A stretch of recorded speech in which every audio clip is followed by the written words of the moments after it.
ان مصر سنة 70 تمام وهي بتحارب داخله حرب الاستنزاف بقالها 3 سنوات. استدانت، ده كانت بدايه الاستدانه، يعني مصر تدخل في موضوع الاستدانه بشكل كبير.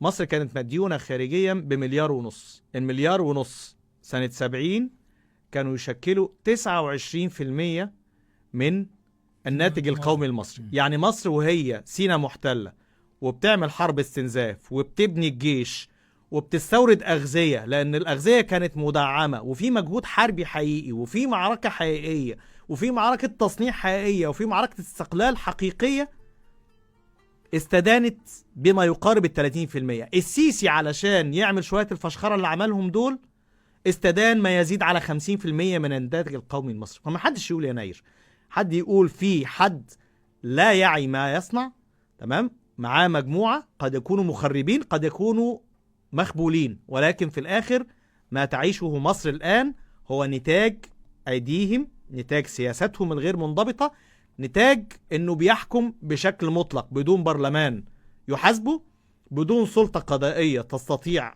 إيقاف ما يتم، وبدون معارضة سياسية، لأنه ببساطة المعارضة السياسية إما داخل السجن أو من هو خارج السجن اتعظ من عشرات الآلاف من رؤوس الذئاب الطائرة.